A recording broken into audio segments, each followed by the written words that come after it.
Yogi Surissima! Pra quem duvidou, pra quem não estava acreditando, pra quem realmente falou LP, você tá viajando, menino Yuji já está morto, menino Yuji já está velho. Não, meus amigos, não. Menino Itadori está ativo e virou o protagonista que todos precisam procurar. Encontre o menino Itadori, encontre Yuji Itadori para ajudar ali os feiticeiros mais uma vez contra uma ameaça. A questão que fica é, como, pelo menos o que aparenta até agora, né? Por que o Yuji está novo? Por que o Yuji ainda está jovem? Será que em Jujutsu Kaisen nós temos essa resposta? Nós vamos comentar mais sobre essa perspectiva depois da vinheta.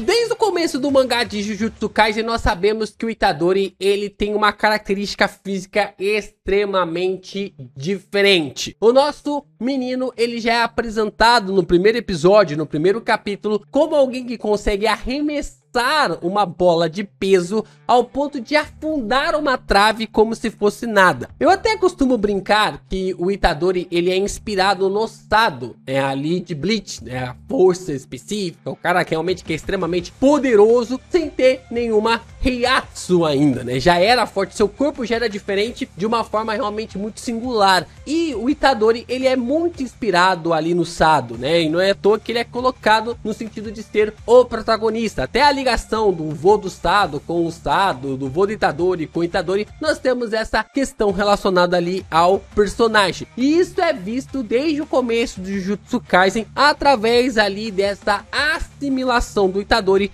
com seus poderes e sua forma física diferenciada. Tem até uma ambiguidade no começo, né? Porque nós não sabemos até agora o que o Fushiguro sentiu quando esteve presente ali na escola em que o Itadori estudava. Será que ele é no hospital? Agora não lembro se é no hospital ou se é na escola que ele encontra o Itadori pela primeira vez. Se ele sente a caixa com o dedo do Sukuna, ou se ele já sentia o dedo do Sukuna dentro do Itadori, lá ele...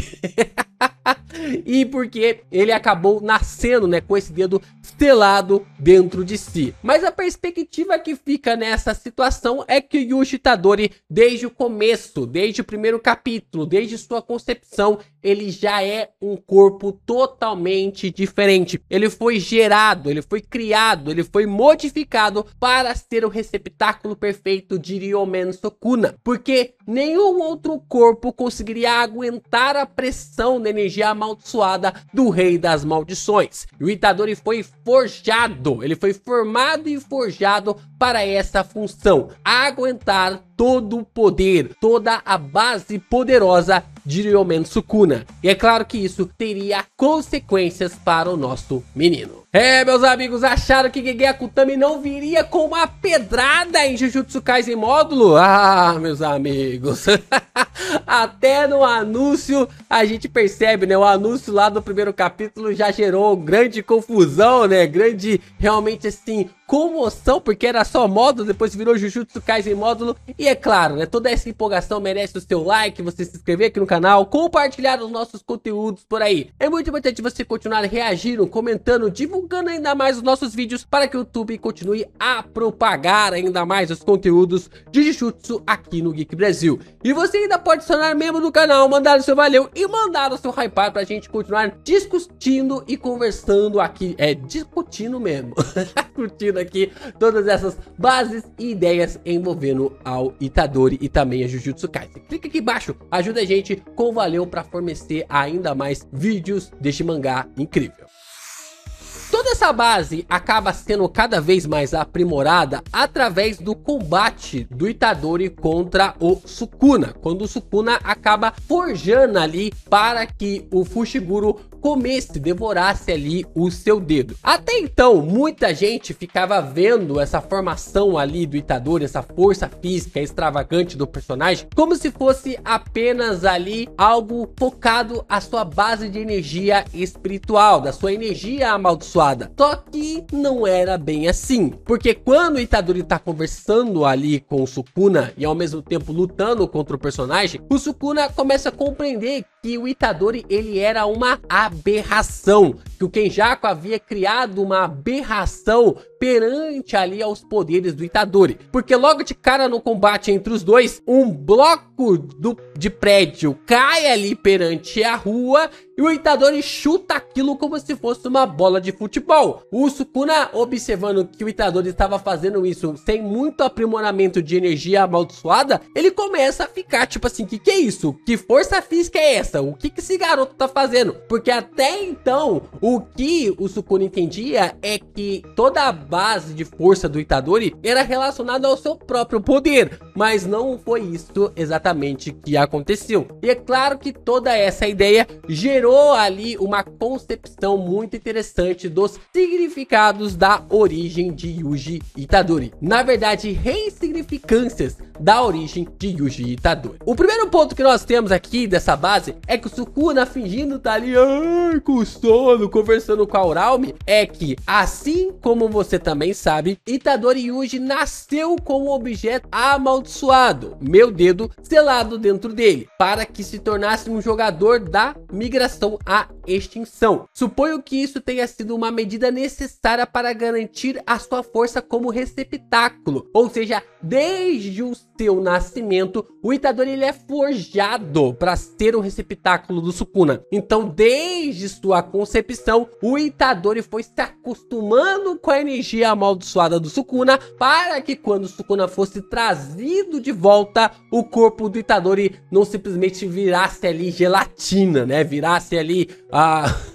sei lá, água, né? Acabasse ali sendo drenado pela energia amaldiçoada do Sukuna. Então o Kenjaku acabou manipulando os fatores biológicos do Itadori, fazendo com que o personagem se tornasse realmente essa grande lenda. E aí o Uraume fala, compreendo, mas então isso não significa que Itadori Yuji possui tanto potencial quanto o Sukuna-sama escondido dentro dele? Ou seja, pelo Itadori ser neto da alma ali que dividiu o corpo com o Sukuna e ao mesmo tempo ter nascido com a energia amaldiçoada do Sukuna dentro de si, né, que é o objeto amaldiçoado, e depois ter o Sukuna dentro de si para que a técnica do santuário ficasse gravado na sua alma, isso tudo acabou gerando quase um Sukuna 2.0, só que na base da benevolência. E não é à toa que a gente até brincava de que a expansão de domínio do Itadori poderia se chamar Santuário Benevolente, porque ele é o completo oposto do Sukuna, mesmo ele sendo gerado através dessa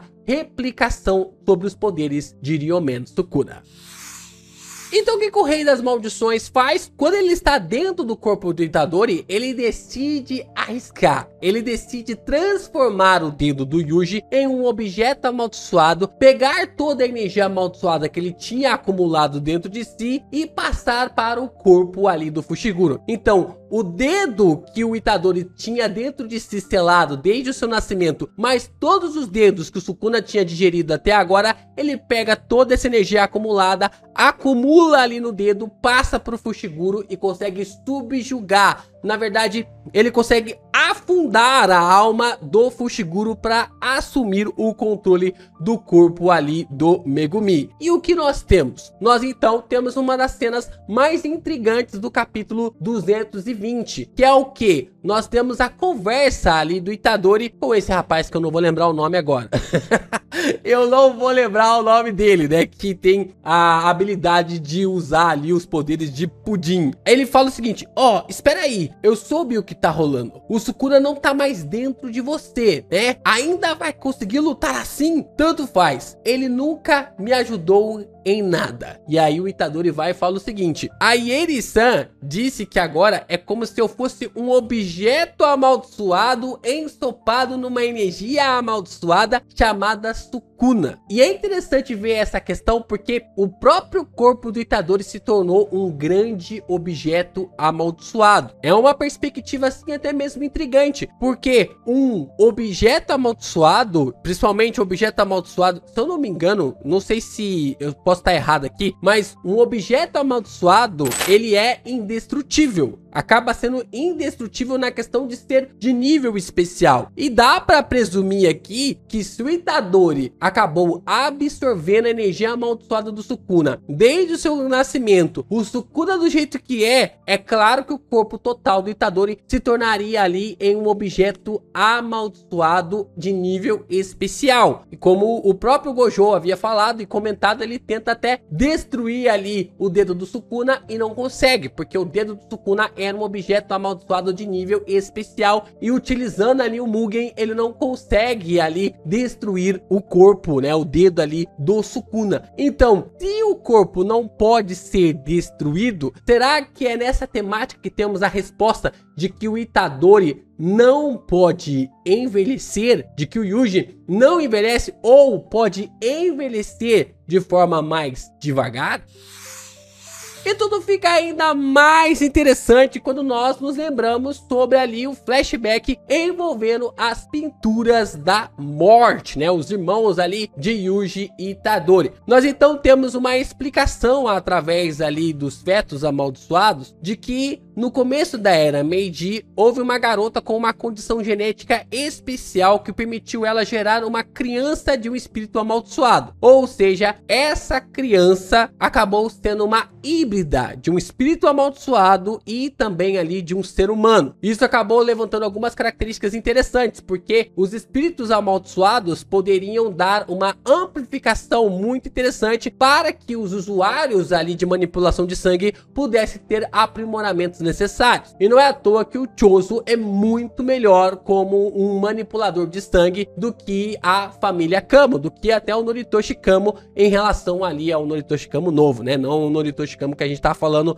agora. Nós então temos uma explicação de que a criança híbrida se tornou uma prisioneira de sua curiosidade intelectual, né? Que é no caso ali a curiosidade de Noritoshi Kamo. 9 gravidez, 9 abortos, todos os registros de como e o que aconteceu à garota foram destruídos. Fetos números de 1 a 3. Eram objetos amaldiçoados dignos de classe especial. Será que a energia amaldiçoada foi originada do ressentimento da mãe? Então, nós temos aqui a porradaria do Itadori contra o Chozo. Os dois começam a cair na porrada, os dois começam realmente a entender, e aí, conforme o Chozo iria eliminar o Itadori, ele entra em choque. E é nesse momento que ele chega à conclusão de que o Itadori é o seu irmão, de que o processo ali dos fetos amaldiçoados também tem a concepção da origem do próprio Itadori. Então o Itadori, ele foi gerado para ser um objeto amaldiçoado especial desde o começo, para portar ali a energia amaldiçoada do Sukuna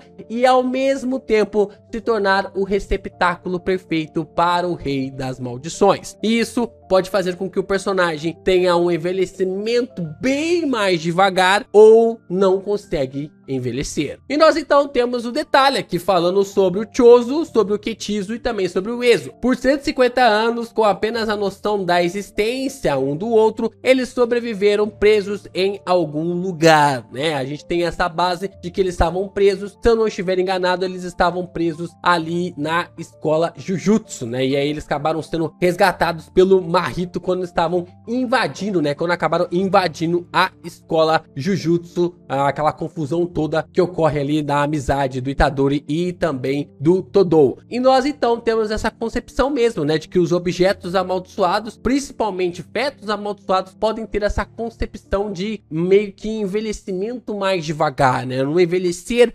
mais devagar. E isso pode justificar a situação atual do nosso menino Itadori, né? Do porquê ele tá com essa aparência tão jovial ainda, né? Talvez a gente tá fazendo uma teoria besta e que ele esteja envelhecido.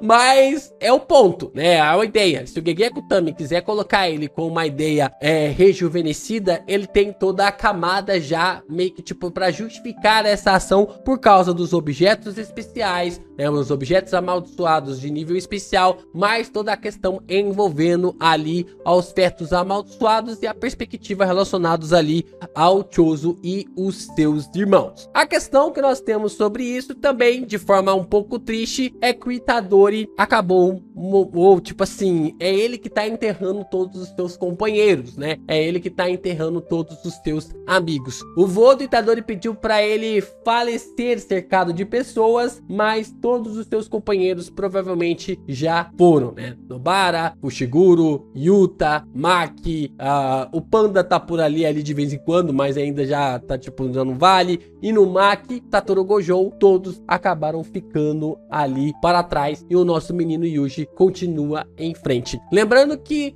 no mangá de Jujutsu Kaisen a gente já tem alguém que viveu dessa forma, né? Que é Tengen. Tengen passou ali, se eu não me engano, mais de 1000 anos vivo, né? Ou viva, né? Melhor dizendo, né? Acabou passando mais de 1000 anos viva ali até ser absorvida pelo Kenjaku na batalha ali do Choso e também da Yuki. Então, Itadori pode seguir a este caminho, seguir neste percurso por mais de 1000 anos, tentando realmente proteger o Japão das mazelas, até que um novo feiticeiro venha a surgir no mundo Jujutsu.